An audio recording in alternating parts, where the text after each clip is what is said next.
Hello everyone, আসসালামু আলাইকুম। আজকে আমি আপনাদের দেখাবো গরুর মাংসের কালাভুনা। এখানে আমি হাড় এবং চর্বি সহ 1 কেজি পরিমাণ গরুর মাংস নিয়ে নিয়েছি। এটি আমি তৈরি করতে আজকে যা নিচ্ছি, এখানে আমি নিয়ে নিয়েছি ছয়টা সাদা এলাচ, 2টা কালো এলাচ এবং 9 থেকে 10টা গোলমরিচ, দুইটা তেজপাতা 4 টুকরো করে নিয়েছি।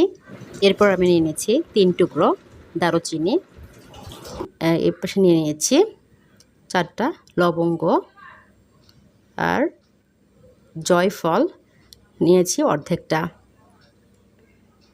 এগুলো আমি মাংসের মধ্যে দিয়ে দিব।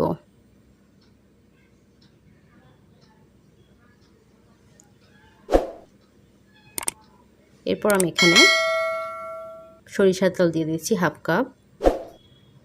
আমি বেরেস্তা করার যে তেল করেছি সেটা দিয়ে আমি এখানে সেই তেলটা আমি এখানে অ্যাড করছি। তারপর দিয়ে দিচ্ছি এখানে আমি ধনিয়া গুঁড়া 1.5 চামচ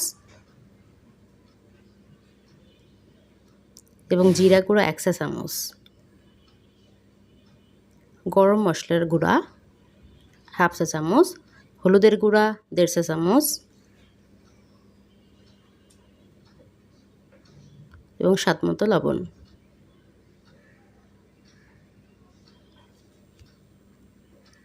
এবার দিয়ে দিচ্ছি আদা বাটা 1.5 চা চামচ,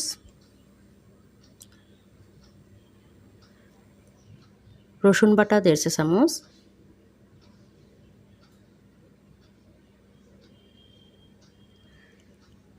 জয়ত্রী কিছুটা,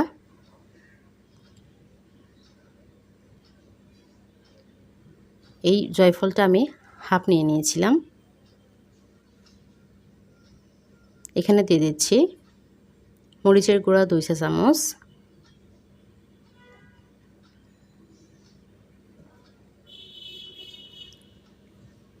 এবং রাঁধুনি মশলার গুঁড়ো নিয়ে নিয়েছি হাফ চা চামচ।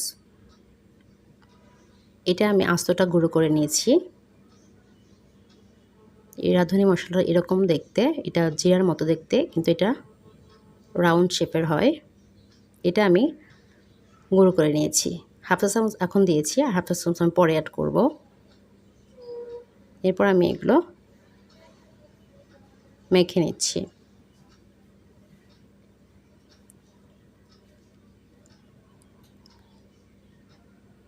একটু এভাবে ভালোভাবে মেখে নেবেন।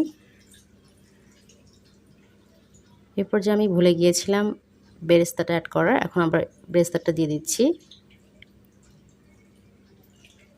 এটা একটু মেখে নিব।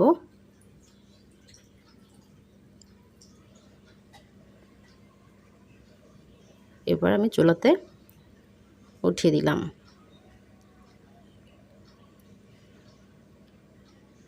এরপর যে আমি বলক চলে এসেছে, এখন একটু আমি নেড়ে ছেড়ে দিচ্ছি। এবার ঢাকনাতে ঢেকে দিব। প্রায় 20 মিনিট পর আমি আবার চলে এসেছি। এই পর্যায়ে আমি অ্যাড করব কিছুটা পেঁয়াজ কুচি। পেঁয়াজ কুচি দিয়ে আমি কিছুটা নেড়ে চেড়ে দিয়ে আবার ঢাকনাতে ঢেকে দিচ্ছি। এরপর ঢাকনাটা উঠিয়ে আবার আমি নেড়ে চেড়ে দিচ্ছি।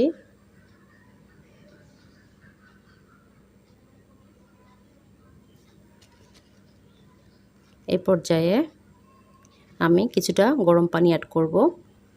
আমার মনে হচ্ছে মাংসটা একটু কম সিদ্ধ হয়েছে, সেই জন্য আমি মাংসটাতে কিছুটা গরম পানি অ্যাড করেছি। আপনারা যদি মনে দেখেন মাংসটা সেদ্ধ কম হয়েছে, তাহলে গরম পানি অ্যাড করতে পারেন। ঠান্ডা পানি কিন্তু অ্যাড করা যাবে না, গরম পানি অ্যাড করবেন। এই পর্যায়ে আমি আবার ঢাকনাটা উঠিয়ে নেড়ে চেড়ে দিচ্ছি।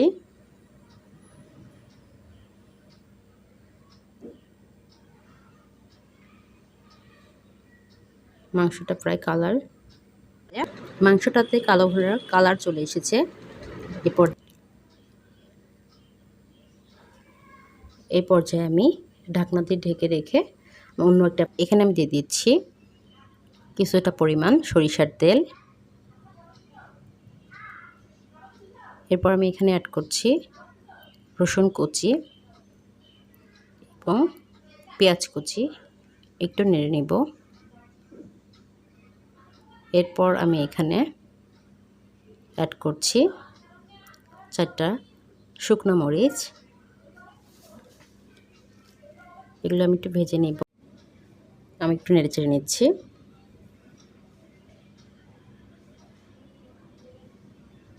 এটা ব্রাউন হয়ে আসা পর্যন্ত আমি ভেজে নিচ্ছি। এই পর্যায়ে আমার এটা হয়ে এসেছে। এটা আমি এখন এটা মাংসের মধ্যে দিয়ে দিব। আমি এটা দিয়ে দিচ্ছি।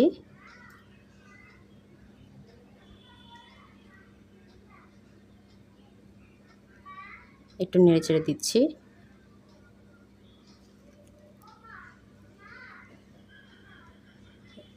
এ পর্যায়ে আমি এখানে অ্যাড করছি গরম মশলার গুঁড়ো 1/2 চা চামচ,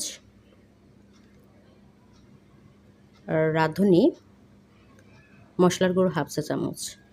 আমি যেটা গুঁড়ো করে রেখেছিলাম, প্রথমে আমি 1/2 চা চামচ দিয়েছি এবং এখন দিচ্ছি 1/2 চা চামচ, মোট আমার 1 চা চামচ লেগেছে। এরপর দিয়ে দিচ্ছি পেঁয়াজ একটু বড় করে কেটে রাখা, প্রায় 2টার মতো। আমি একটু নেড়ে চেড়ে নিচ্ছি। আপনারা রাঁধুনি মশলার গুঁড়োটা দেওয়ার চেষ্টা করবেন। রাঁধুনি যে আমি যে আস্ত মশলাটা গুঁড়ো করে দিয়েছি এটা আপনারা নেওয়ার চেষ্টা করবেন, তাহলে বাইরের রেস্টুরেন্টের মতো কালাভুনার টেস্ট আসবে। এরপর যে আমি নেড়ে দিব। আমার কালাভুনাটা প্রায় রেডি হয়ে গিয়েছে। আমি এটা নামিয়ে নিব। আমার কালাভুনাটা দেখতে যেমন সুন্দর হয়েছে, খেতেও অনেক টেস্টি হয়েছে। আপনারা বাসায় থাকা কম মশলা দিয়ে এটা তৈরি করতে পারেন। আসছে কোরবানির ঈদ। কোরবানির ঈদে সবার বাসায় কম বেশি মাংস থাকে। আপনারা এভাবে ট্রাই করে দেখতে পারেন। মাংসটা অনেকটা জুসি এবং অনেকটাই সুন্দর হয়েছে, সেদ্ধ হয়েছে। আমার ভিডিওটি যদি আপনাদের ভালো লেগে থাকে তাহলে লাইক, কমেন্ট, শেয়ার এবং সাবস্ক্রাইব করবেন। ধন্যবাদ।